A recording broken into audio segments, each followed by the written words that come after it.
see the sky is blue, knowing that their love is true. Dreams they never knew, and the sky above is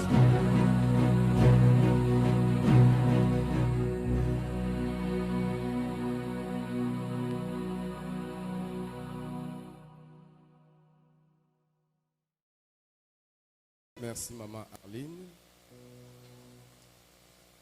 Bon dimanche, tu peux m'aider à dire à celui qui est à côté de toi, bon dimanche.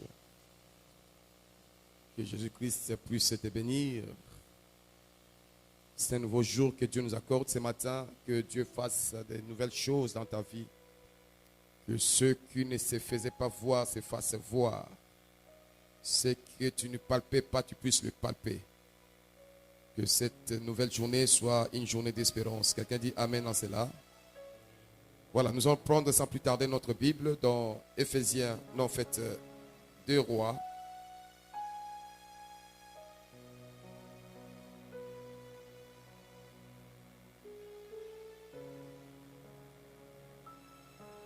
Deux Rois, chapitre 6.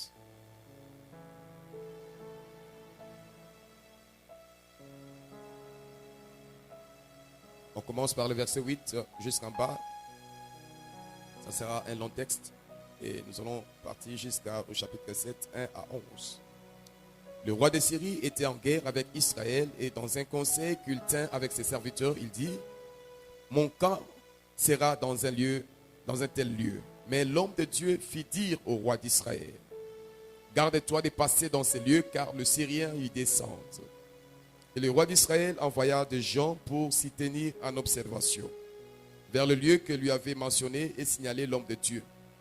Cela arriva non pas une fois ni deux fois. Le roi de Syrie en eut le cœur agité, il appela ses serviteurs et leur dit: ne voulez-vous pas me déclarer lequel de nous est pour le roi d'Israël? L'un de ses serviteurs répondit: personne au roi, mon seigneur. Mais Élisée, le prophète qui est en Israël, rapporte au roi d'Israël les paroles que tu prononces dans ta chambre à coucher. Et le roi dit: allez et voyez où il est, et je le ferai prendre. On va lui dire: voici, il est à Dothan. Il envoya des chevaux, des chars et une forte troupe qui arrivèrent de nuit et qui enveloppèrent la ville. Le serviteur de l'Éternel de Dieu s'éleva de bon matin et sortit. Et voici une troupe entourait la ville avec des chevaux et des chars. Et le serviteur dit à l'homme de Dieu: ah mon Seigneur, comment ferons-nous? Il répondit: ne crains point, car ceux qui sont avec nous sont en plus grand nombre que ceux qui sont avec eux. Élisée pria et dit: Éternel, ouvre ses yeux pour qu'il voie. Et l'Éternel ouvrit les yeux du serviteur qui vit la montagne pleine de chevaux et de chars de feu autour d'Élisée. Le Syrien descendirent vers Élisée. Il adressa alors cette prière à l'Éternel: daigne frapper d'aveuglement cette nation. Et l'Éternel le frappa d'aveuglement selon la parole d'Élisée. Élisée leur dit: ce n'est pas ici le chemin, ce n'est pas ici la ville, suivez-moi. Je vous conduirai vers l'homme que vous cherchez. Et il les conduisit à Samarie. Le verset 24. Après cela, Ben-Hadad, roi de Syrie, ayant rassemblé toute son armée, monta et assiégea Samarie. Il y eut une grande famille dans Samarie, et ils la serrèrent tellement qu'une tête d'âne valait 80 cycles d'argent, et le quart d'un cab de fierté de pigeon 5 cycles d'argent. Et comme le roi passait sur la muraille, une femme lui cria: sauve-moi, ô roi, mon seigneur. Il répondit: si l'Éternel ne te sauve pas, avec quoi te sauverai-je? Avec les produits de l'air ou du pressoir? Et le roi lui dit: qu'as-tu? Elle répondit: cette femme-là m'a dit: donne ton fils, nous les mangerons, et demain nous mangerons mon fils. Nous avons fait cuire mon fils et l'avons mangé. Et les jours suivants, je lui ai dit: donne ton fils et nous les mangerons. Mais elle a caché son fils. Lorsque le roi entendit les paroles de cette femme, il déchira ses vêtements en passant sur la muraille, et le peuple vit qu'il avait en dedans un sac sur son corps. Le verset 32. Or, Élisée était dans sa maison, et les anciens étaient assis auprès de lui. Le roi envoya quelqu'un devant lui, mais avant que le messager soit arrivé, Élisée dit aux anciens, voyez-vous ces fils d'assassins envoient quelqu'un pour m'ôter la tête. Écoutez, quand le messager viendra, fermez la porte et repoussez-le avec la porte. Le bruit de pas de son maître ne se fait-il pas entendre derrière lui? Il leur parla encore et déjà les messagers étaient descendus vers lui. Il disait, voici, ce mal vient de l'Éternel. Qu'ai-je à espérer encore de l'Éternel? Le chapitre 7. Élisée dit, écoutez la parole de l'Éternel. Ainsi parle l'Éternel. Demain à cette heure, on aura une mesure de fleurs de farine pour un cycle et 2 mesures d'orge pour un cycle à la porte de Samarie. L'officier sur la main duquel s'appuyait le roi répondit à l'homme de Dieu, quand l'Éternel ferait des fenêtres au ciel, pareille chose arriverait-elle? Élisée dit, tu les verras de tes yeux, mais tu n'en mangeras point. Il y avait à l'entrée de la porte 4 lépreux qui se dirent l'un à l'autre, quoi?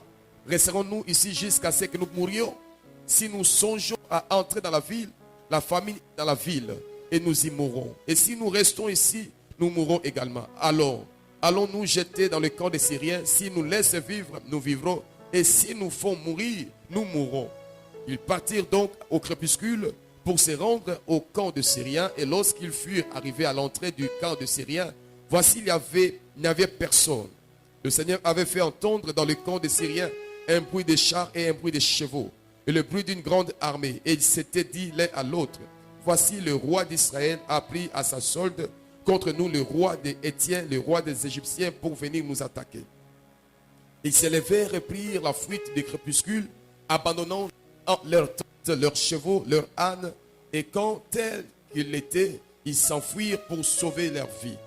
Les lépreux étaient arrivés à l'entrée du camp, pénétrèrent dans une tente, mangèrent et burent, et emportèrent de l'argent, de l'or et des vêtements qu'ils allaient cacher. Ils revinrent, pénétrèrent dans une autre tente, et emportèrent des objets qu'ils allèrent cacher. Puis ils se dirent l'un à l'autre, nous n'agissons pas bien.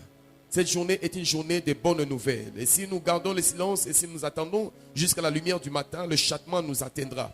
Venez maintenant et allons informer la maison du roi. Ils partirent et ils appelèrent de garde de la porte de la ville auquel ils firent ces rapports. Nous sommes entrés dans ces camps des Syriens et voici, il n'y a personne. On n'y entend aucune voix d'homme. Il n'y a que des chevaux attachés et des ânes attachés et les tentes comme elles étaient. Parole du Seigneur. Père, je te dis merci pour ce temps. Yahweh, je prie que ta grâce surabonde dans ces lieux. Yahweh, merci pour mon frère, ma soeur. Merci pour ces nouveaux jours. Nous confessons ta Seigneurie. Je prie, Père, que ton esprit soit sur ton serviteur. Que ta parole soit esprit et vie. Donne-moi des mots pour communiquer ta volonté. Yahweh, je lis toute puissance d'impureté, puissance, trop force de la sorcellerie.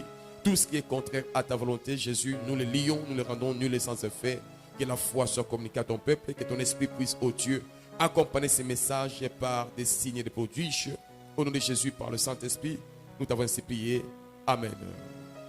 Voilà, nous sommes à notre dernier dimanche du mois d'août, le mois de la bonne nouvelle. Et Dieu m'a mis à cœur de partager ces textes ce matin avec vous en ces lieux.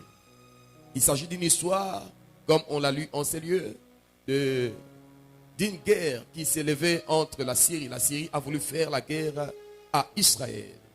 Et là, pendant que la Syrie était en train de comploter des choses, Dieu révélait les choses à Élisée le prophète qui était à Dothan, qui était en contact avec le roi d'Israël. Et le roi décelait toutes les stratégies des enfants de Syriens quand ils venaient pour attaquer Israël. 1 fois, 2 fois, 3 fois, 4 fois, 5 fois. À telle enseigne que le roi de la Syrie va se poser des questions. Il a dit, est-ce qu'on n'a pas un traître parmi nous? Comment est-ce que toutes les stratégies qu'on essaie d'évoquer pour attaquer Israël, quand nous allons là-bas, c'est comme s'ils sont au courant de cela. C'est comme s'il y a des fuites parmi nous. Et on va lui dire que non, n'ayez pas peur, roi. Il y a un prophète qui est en Israël, qui dit au roi des choses que tu es en train d'évoquer même dans ta chambre.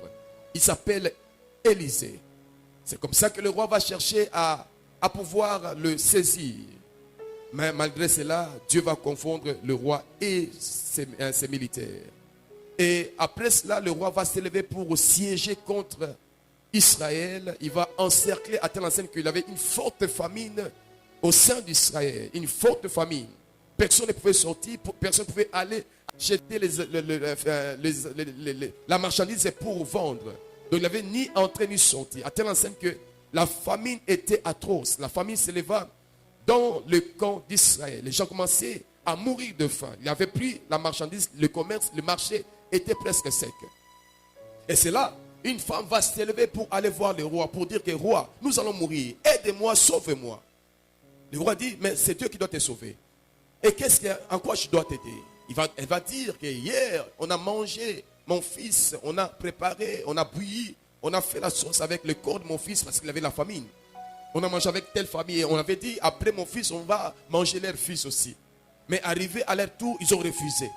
Et quand ce roi a entendu, il va déchirer ses habits, il va dire que pareille chose n'est jamais arrivé en Israël. Il va se fâcher et Élisée va donner une parole du Seigneur que demain, c'est une parole de l'Éternel. Vous allez voir le miracle que Dieu va faire. Dans ce texte, il y a plusieurs principes, plusieurs vérités que j'aimerais partager avec vous. Peut-être 5 faute de temps.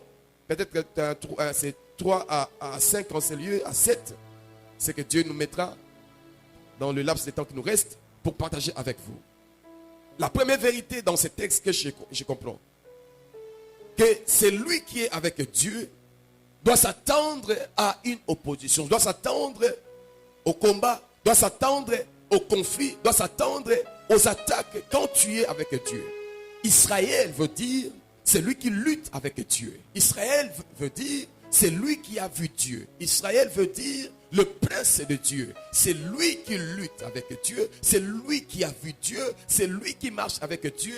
Peu importe le Dieu que tu as rencontré, attends-toi au combat. Attends-toi aux Syriens qui te feront la guerre.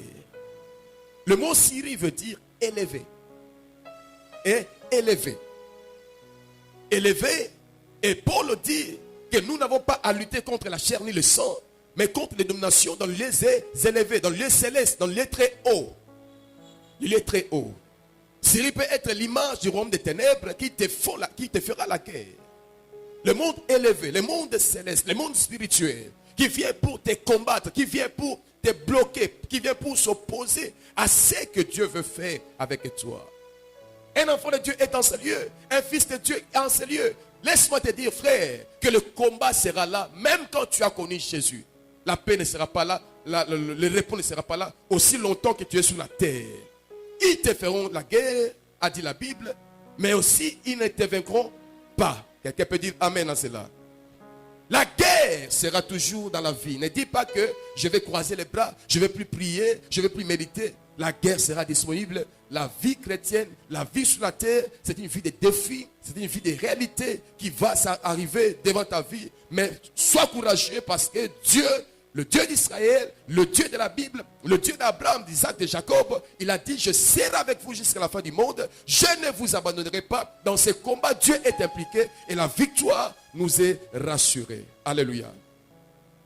Le roi de Syrie, Ben-Hadad, veut dire le fils de Hadad, le fils du faux Dieu Hadad, le fils du faux Dieu. Il est l'image des occultistes. Il est l'image, comme nous enseignons dans ces lieux, de satanistes, des sorciers. Le fils de Hadad. Ils te feront la guerre. Même quand tu veux être dans le repos. Tu veux commencer l'église, tu es pasteur. Ils viendront, le fils de Hadad, le fils de Syrien, le fils du royaume des terres, entreront. Ils vont chercher à s'opposer. Ils vont chercher à tuer de la famine. Ils te feront la guerre, mais nous sommes plus que vainqueurs, car nous sommes le fils du Dieu vivant et Dieu est avec nous. L'espoir, la victoire est avec nous. Amen. Deuxième vérité, Dieu est capable de révéler à ses serviteurs, ses enfants, les manigances, les stratégies de l'ennemi. Dieu est capable.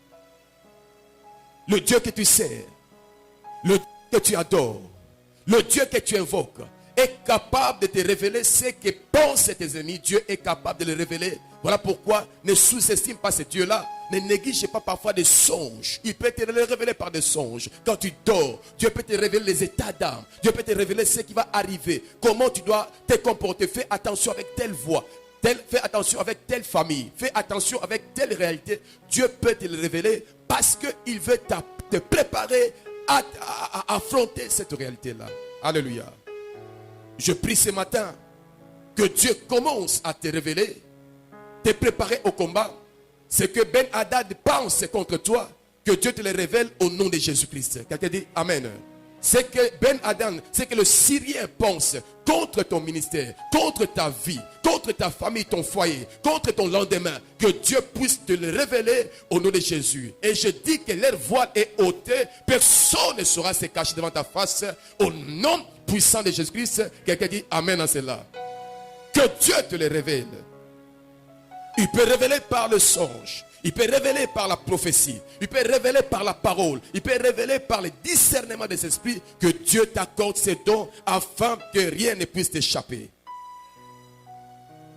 Dans ce format, pour qu'on puisse voir où était Élisée. On dit que Élisée était à Dothan. Dothan veut dire deux sources. Dothan veut dire deux sources. Élisée n'était pas en Samarie. Élisée habitait Dothan, qui veut dire les deux sources. Deux sources étaient la force d'Élisée. C'est deux sources qui peuvent faire que tu puisses appréhender la pensée de Dieu, que tu puisses appréhender les stratégies de tes ennemis. Ces deux sources, c'est quoi? La prière et la méditation de la parole de Dieu. Les deux sources, deux sources, deux sources. Élisée était à Dothan. La prière, la vie de la prière et la vie de la parole de Dieu. Que la prière et la parole ne puissent pas se séparer de toi. Élisée était un homme consacré qui vivait dans ces deux sources. La vie de prière et la vie de la parole de Dieu étaient les substances auxquelles il s'attachait à tel enseigne que Dieu lui révèle les choses cachées. Dis à ton voisin Dothan. Dothan. Dothan. Alléluia. Dothan, deux sources, deux puits, celle où tu puises ta force, où tu puises ta stratégie, où tu puises ta substance. Dothan. Élisée, c'est là où il restait, dans la prière. L'église demeurait dans la prière et dans les enseignements des apôtres, et il se faisait des miracles. L'église demeurait dans ces deux puits, dans ces deux sources. Dothan, la parole et la prière. Les apôtres ont dit: cherchez des gens, des diacres qui peuvent se servir du service de la table. Nous, on va s'occuper de la prière et de la parole. Dothan. Celui que Dieu va utiliser doit demeurer dans la prière, doit demeurer dans la parole. Médite la parole de Dieu, tu verras que Dieu va commencer à te donner une dimension surnaturelle, une dimension élevée. Tu vas transcender les pensées de tes ennemis. Pourquoi? Parce que tu seras fort. Et c'est là où Élisée s'appuyait. Troisième vérité, l'ennemi veut t'envahir, t'écroupir de faim. Il veut t'aider à ôter la substance de ta spiritualité. Il veut te dépouiller de la substance de ta spiritualité. C'est ça le but que l'ennemi veut opposer, veut faire dans ta vie. Que tu sois plus en mesure d'avoir la pensée de Dieu dans ta vie. Que tu sois plus connecté dans la vie de prière. Que tu puisses être vide en toi. Te vider à l'intérieur. Te vider. Il va t'occuper dans les choses inutiles. Il va t'occuper dans la distraction pour te vider, te rendre dans une faim spirituelle. Que tu n'aies aucune ressource pour attaquer. Parce que pour affronter Goliath, on a besoin de ressources. David a pris une pierre qui était sur la montagne. Une pierre qui était dans une fontaine. Tu ne peux pas affronter Goliath avec ce qui est l'arme du voisin de Saül. Tu dois affronter Goliath avec des ressources que Dieu t'a données. Une pierre, une révélation. Voilà pourquoi tu as besoin d'être, non pas dans la faim, mais que tu sois rassasié de sa présence, de sa pensée, que tu sois au jour, mise à jour dans la révélation de Dieu pour être fort. Il veut te tuer. Il veut t'asphyxier. Il veut te dépouiller de la substance divine, de sa nature qui est de Dieu en toi. La femme va crier chez le roi: sauve-nous, roi, sauve-nous. Sauve-nous, roi. Et le roi dit: si Dieu ne peut te sauver, moi, en quoi est-ce que je te sauverai? Vous savez, dans nos combats, dans nos réalités, Parfois, nous tournons nos regards vers des hommes grands de ce monde, des hommes riches de ce monde, les hommes élevés de ce monde. Frère, dans certaines réalités avec le diable, tu n'as pas besoin d'aller d'abord vers les hommes. Tu as besoin d'aller vers Dieu. Parce que même le roi est limité, même les députés sont limités, même Fachi est limité, même les gouvernements est limité, même les sénateurs est limité. Tu as besoin de Dieu. Il y a des choses que Dieu seul peut faire. Quand vous regardez vers les gouvernements, vous serez déçus. Regardez vers Dieu, car Dieu seul est capable de faire des choses que le roi ne peut pas faire. Alléluia. On a regardé combien de gouvernements jusqu'à présent, le peuple est affamé. Tournez les regards. Si Dieu est là, la Samarie sera visitée. Si Dieu est là, la Samarie sera délivrée. Si Dieu est là, ton cas sera changé. D'abord Dieu, avant de regarder les hommes puissants de ce monde. Si Dieu ne te sauve, en quoi moi le roi, même moi le roi, je suis limité. Je suis le chef du gouvernement de la Samarie, mais je suis limité. L'homme n'est que limité. L'homme ne peut pas répondre à tes besoins. L'homme a des limites, mais il y a quelqu'un qui est supérieur à l'homme. C'est Dieu-là, le Dieu d'Israël. C'est lui que tu as cru. C'est lui en qui tu t'es attaché. Ce Dieu-là a une solution extraordinaire qui dépasse l'entendement de l'homme. Quelqu'un peut dire amen à cela. Ce Dieu est capable de répondre à une prière. Dieu est capable de faire au-delà de ce que les politiciens ne font pas. Ce Dieu est capable de faire au-delà de ce que ton mari ne peut pas faire. Ce Dieu est capable de faire au-delà de ce que ta femme ne peut pas faire. Ce Dieu-là est Dieu. Alléluia.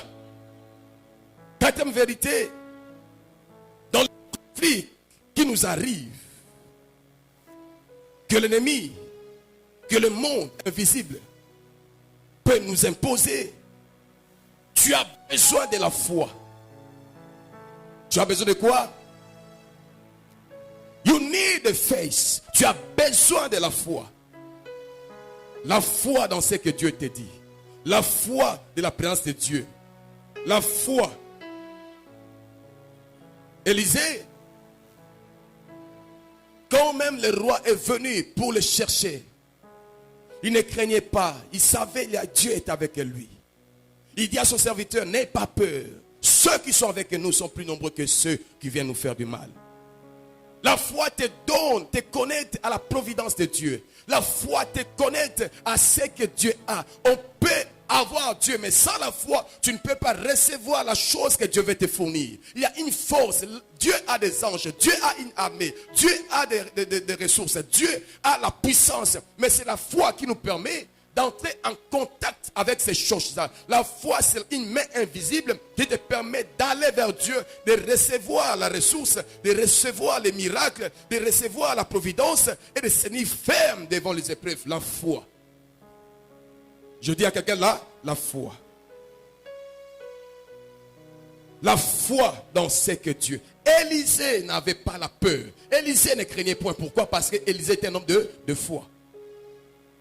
Le problème que tu rencontres aujourd'hui, frère, est la foi. Ça ne te tuera pas parce que tu as un Dieu. À moins que Dieu ne meure. Alléluia. Ce n'est pas le premier problème que tu as rencontré. Et ça ne sera pas peut-être le dernier. Mais c'est que je sais, Dieu est alpha et l'oméga. Have the faith. Et la foi. Garde la foi. Garde la foi. Garde la foi. La foi en Dieu. Ce Dieu-là ne ment jamais. Dans le chapitre 6, 15 à 17, il est dit, le serviteur de l'homme de Dieu s'éleva de bon matin, sortit, voici, une troupe entourait la ville avec des chevaux, des chars. Et le serviteur dit à l'homme de Dieu, ah mon Seigneur, comment ferons-nous? Comment ferons-nous? Toko salandeni, toko suka wapi, toko suka wapi.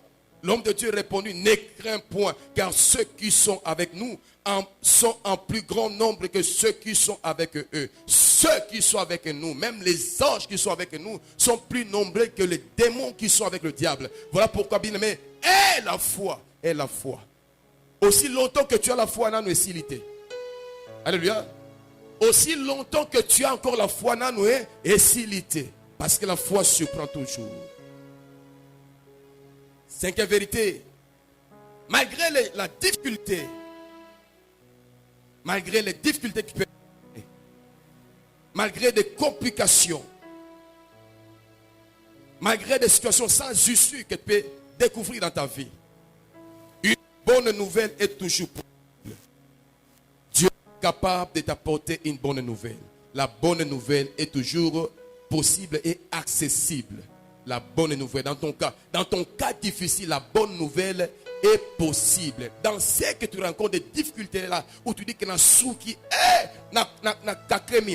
cette difficulté là, je te dis, la bonne nouvelle est toujours accessible. Tu peux accéder à cela et expérimenter cette bonne nouvelle. Alléluia. C'est possible. Écoutez ce que David disait dans 2 Samuel 22, 1 à 7. David adressa à l'Éternel les paroles de ses cantiques. Lorsque l'Éternel l'eut délivré de la main de tous ses ennemis et de la main de Saül. Lorsque l'Éternel l'eut délivré de la main de tous ses ennemis et de la main de Saül. Il dit, l'Éternel est mon rocher. L'Éternel ma forteresse, mon libérateur. Dieu est mon rocher, où je trouve un abri. Mon bouclier est la force qui me sauve. Ma haute retraite est mon refuge. Oh mon sauveur, tu me garantis de la violence. Je m'écris, loué soit l'Éternel. Et je suis délivré de mes ennemis. Car le flot de la mort m'avait environné. Le torrent de la destruction m'avait épouvanté. Le lien du sépulcre m'avait entouré. Le filet de la mort m'avait surpris. Dans ma détresse, j'ai invoqué l'Éternel. J'ai invoqué mon Dieu de son palais. Et il a entendu ma voix. Et mon cri est parvenu à ses oreilles. La terre fut ébranlée et trembla. Le fondement des cieux frémit. Il fut ébranlé parce qu'il était irrité. Alléluia. Quand je suis environné, quand l'ennemi me surprend, je crie Alléluia, louez l'Éternel et Dieu me délivre. Et la foi, quel que soit ce qui t'entoure, quel que soit ce qui se lève contre toi, quel que soit le genre, la force, les phénomènes que tu ne sais pas maîtriser, qui t'entourent, ne te dis pas que c'est fini pour moi, ne te donne pas la mort, ne dis pas que c'est fini pour l'angaï. Lève ta foi, crie à l'Éternel, la bonne nouvelle est possible. Tu peux être délivré dans cette situation-là. La solution est accessible. La bonne nouvelle de Dieu peut t'affranchir parce que Dieu n'a pas changé. David l'a expérimenté, Élisée l'a expérimenté et toi aussi tu peux l'expérimenter. Le Congolais peuvent aussi l'expérimenter. La bonne nouvelle est possible. Et si tu crois, frère, n'hésitez pas de crier Alléluia. Alléluia. Dieu a une solution dans ton problème. Dieu a une nouvelle pour toi. Voilà pourquoi dans 2 Rois 7, 1, Élisée va se lever pour donner. Ainsi dit l'Éternel. Ainsi dit l'Éternel. Boyoka malobanzambe. Boyoka sangwalola. Boyoka oyonzambe. Dieu veut dire. Écoutez, demain, beaucoup soit soso na 500 francs. Beaucoup liam panzi, gâteau cuisse na 1000 francs. Beaucoup. Quand Dieu parle, l'homme peut tromper, mais Dieu ne trompe jamais. Voilà pourquoi j'aime quand Dieu parle. Dieu peut donner la bonne nouvelle. Il n'a pas besoin de collaborer avec des commerçants. Il n'a pas besoin de s'asseoir pour discuter. Quand Dieu parle, Dieu n'a pas besoin d'une consultation. Sa parole est éprouvée. Sa parole est vraie. Sa parole est profonde. Sa parole, quand ça vient, c'est pour qu'il y ait des résultats. Et ce Dieu-là dit, j'ai une bonne nouvelle pour toi dans le problème que tu traverses, dans la situation qui te dérange, dans la situation qui te branle. Dieu a une bonne nouvelle. Et je dis à quelqu'un ce matin, ce lieu, la bonne nouvelle est possible dans ton cas. La bonne nouvelle est possible. Tu peux sortir de cette maladie. Tu peux sortir de ces problèmes-là. Tu peux connaître la paix dans cette situation qui te ronge. La bonne nouvelle est possible. Dieu dit, demain le matin, pas dans 10 ans, pas dans 20 ans. Demain, lobby. Et comme il lobby, quand Dieu parle, il ne dira pas lobby. Alléluia. Quand Dieu dit c'est wow. Dieu dit un mot et la chose arrive. Dans le davar de Dieu, il y a la chose. Quand Dieu dit, la chose arrive. Ce qui a dit que okobonga. Sa parole ne peut pas être arrachée. Sa parole ne peut pas se tromper. Sa parole ne peut pas aller nganda. Sa parole ne peut pas taper le poteau. Sa parole est toujours la vérité. Quand Dieu dit un mot, la chose arrive. Et la foi, quand Dieu dit quelque chose dans ta vie, Macheza, wow. Macheza, Pourquoi? Parce que ce n'est pas un homme à parler. C'est Dieu qui a dit que tu ne mourras pas. Il a dit que ma paix soit avec toi. Lève-toi, marche. Quand Dieu dit va héros, ne dis pas comment ça peut arriver. Quand il dit Marie, tu vas concevoir, tu recevras un enfant de Dieu. Ne dis pas comment ça va. Quand il dit Pierre, marche sur les eaux. Ne dis pas nana mona tetala marche ça. Tu n'as pas besoin de voir cela dans le passé pour croire. Sa parole peut commencer avec toi. Tu peux inaugurer un miracle parce que Dieu n'a pas besoin de références, des archives pour confirmer ce qu'il veut faire avec toi. Marche ça. La bonne nouvelle, sa parole ne change jamais. Sa parole n'échoue jamais. Sa parole est la vérité. Et le diable le sait que Dieu ne ment jamais. Le diable le sait. Pour aller vers la fin. 6e vérité. Dans 2 Rois 7, 3. Quand l'homme de Dieu a parlé, les lépreux se sont dit que si nous restons en ces lieux, nous allons mourir. La famine est en Samarie. Mais si nous allons aussi chez le Syrien, il y a la nourriture là-bas, mais ils peuvent nous tuer. Tout ça la bonne. Qu'on reste en CD pour mourir de faim, ou bien qu'on puisse aller mourir chez les Samaritains, chez les Syriens, mais après avoir mangé. Ils se sont dit ça après qu'Élisée ait parlé. Frère, quand Dieu a parlé, ça demande maintenant l'audace. Alléluia. Ça demande maintenant ton courage. C'est le courage qui amène le miracle. Dieu a parlé. Jette le filet à ta droite. Ne discute pas que toute la nuit je travaille sans rien. Toi, exécute seulement ou ose. Même si tu as jeté là-bas déjà 100 fois, toi, ose encore le faire. Ce sont les audacieux qui voient le miracle de Dieu. Ce sont les audacieux qui voient la gloire de Dieu. Dieu travaille aussi avec des audacieux. Ces 4 lépreux étaient audacieux. Quand tout le monde était confiné en Samarie, on m'a dit que non, Oekoya et Eya. Nous avons sur le bi Oekoya et Eya. Sur le bi Bala. Oekoya et Eya. Nache invitation nako Bala. Oekoya et Eya. Parce que Dieu m'a donné le feu vert pour me marier. Oekoya et Eya. Nako Bala. N'est-ce pas, maman? Dieu nous a parlé pendant qu'on priait que je vais vous mettre mettez-moi en épreuve. Donnez une date pour votre mariage. Pendant qu'on priait la gloire. Et bien, pendant qu'il y a mais j'avais cru en cette parole. Et non, c'était Dieu qui parlait. Et j'ai cru à cette parole. Il y avait une forte présence de Dieu. On dit quand on se termine la prière, papa, au mois d'août l'année prochaine, on s'est marié.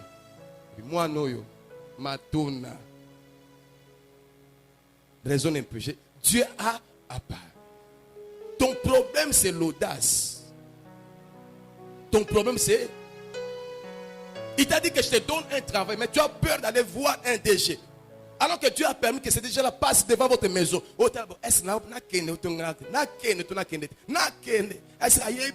Dieu t'a dit, il l'a envoyé vers toi. Est-ce que tu ne peux pas comprendre que c'est Dieu qui parle? Arrête-le. Jésus opérait des miracles, mais Jésus était un homme de foi, un homme d'audace. À Kangite cercueil. Arrêtez le cercueil. Faites descendre. Oh, Nini Soussou. Qui dit ça cercueil? Quelle audace!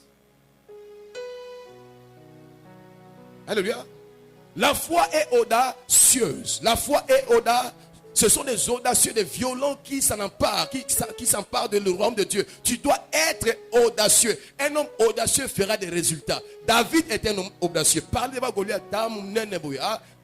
Que n'a pas samutu na pas banyam. Baboua. Hey!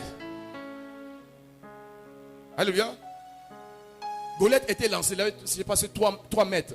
Imagine-toi, et Dieu vient te dire, il vient ici, tu dis t'as là, ouais, l'autre côté, tu comme go koya, ba ko la musa, on doit take it. Petit lobini. Tu dis quoi? On doit take it. Tu dois avoir l'audace pour faire certaines choses qu'on a vues dans la Bible. Que Dieu te donne le don de l'audace au nom de Jésus-Christ. Que Dieu te rende audacieux au nom de Jésus-Christ. Que la grâce de l'audace te soit donnée au nom de Jésus. Les lépreux ont dit par audace, allons-y. Ils sont allés.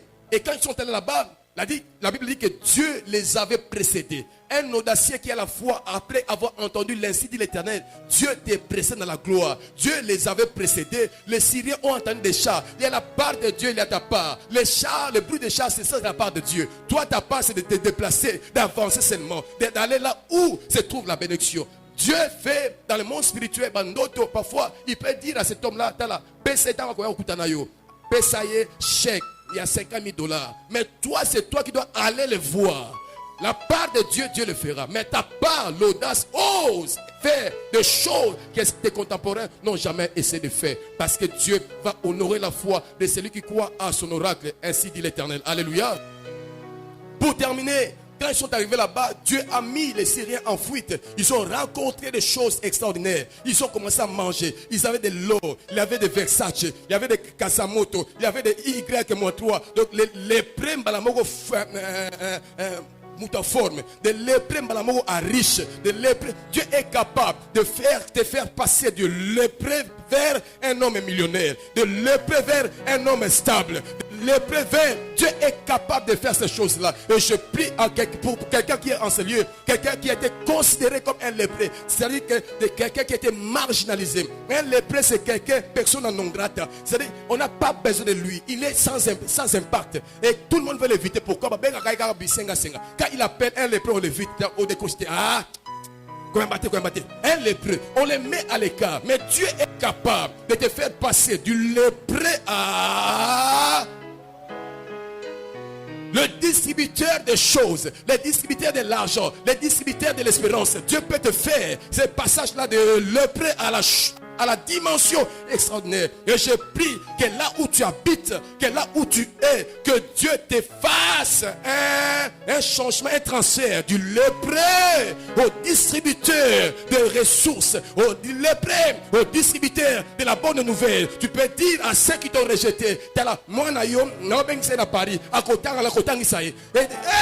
Dieu est capable de le faire. Les lépreux sont rentrés pour dire, on a une bonne nouvelle, je viens parce que Dieu est capable. Quand tu as la foi, Dieu est capable de faire des choses extraordinaires que l'homme n'a pas expérimenté, que l'homme n'a pas. Ça peut passer par toi. Ne te sous-estime pas. Avec Dieu, Dieu peut faire étonner toute une ville par toi, par ton parcours. Dieu peut le faire. Voilà pourquoi ne te sous-estime pas. Dieu peut le faire. Quand ils ont vu cela, ils ont dit, Tala, comme la forme de Bongi, Tala Kasamoto, Tala Isemiyake, Tala Gucci, Tala Mesikoyo. Si nous mangeons, nous ne faisons pas bien. Panza Sango. Panza Sango. Ton problème, aussi Kimia, Yesu Pesio Kimia. Tu étais païen, Zamba, à l'Imbis Masumna. On s'est là qui moutumo, on est au banga, même pour comme Melbanda, on est na peau, na âge, on est na peau. Mais il y a une assurance. L'homme continue à mourir. Dieu t'a donné l'assurance. Car si le lot, on est au panza et pas sur panza sango. Est-ce que tu ne peux pas dire aux autres que Dieu peut faire ces choses-là? Les lépreux ont dit qu'on ne va pas rester comme ça. Il y a des gens qui sont encore confinés. Il y a des gens qui ont encore peur. Il y a des gens encore qui croupissent de famine. On doit aller leur dire la bonne nouvelle. Le problème des chrétiens aujourd'hui, malgré ce que Dieu leur donne, malgré ce que Dieu fait en eux, ils sont égoïstes. Ce que vous faites n'est pas bien. Ce que tu fais n'est pas bien. Le fait de refuser d'annoncer l'évangile, de partager avec les autres, de prier pour des gens qui ont des problèmes, ce n'est pas bien. Tu es égoïste. Le lépreux dit qu'on ne peut pas s'en jouir nous-mêmes. On ne peut pas manger tout seul. On ne peut pas découvrir cette nouvelle nous-mêmes. On ne doit pas garder cette nouvelle. Allons les dire aux autres. Keneko panza sango. Keneko tatola. Keneko de dire à ton voisin, à ton cousin, ta cousine de la famille, que regarde, des problèmes que tu traverses. Moi, je suis passé par là. Mais Dieu m'a donné la paix. Et tu peux avoir cette paix-là. Va dire aux autres que Dieu est capable de le faire. C'est ce que ces lépreux ont fait. Ils sont allés et c'était le porteur de la bonne nouvelle. Nous sommes au mois de la bonne nouvelle. Sois porteur de la bonne nouvelle. Porte la bonne nouvelle. Il y a des gens qui veulent entendre ce que toi tu as expérimenté. Les gens qui veulent connaître ton Dieu. Qui veulent connaître ton Seigneur. Qui veulent connaître ton Jésus. Il y a des gens qui attendent que tu leur dises quelque chose. Panza Sango. J'aime cette chanson de ce frère qui chante Yesu nako panza o sango. Tunanga ninye tunanga osalinga bolamu lokolo mutakanya kala. Yesu ngana ko panzo sango. Tunanga nini, tunanga. Alléluia. Vous ne le connaissez pas? On va les mettre même peut-être après la pause. Alléluia. Yesu ngana ko panzo sango. Panza Yesu sango. Panza Zambe na Israël sango. Panza sango évangile. Panza sango na ya Roma bokonza Nzambe. Panza que Yesu alongi saka batu na ye bandoki. Panza que Yesu alongi saka batu na ye kadiam pemba. Panza sango que Yesu alongi saka batu na ye satana. Panza sango Dieu donne la paix à ceux qui sont avec lui. Que Dieu bénisse sa parole.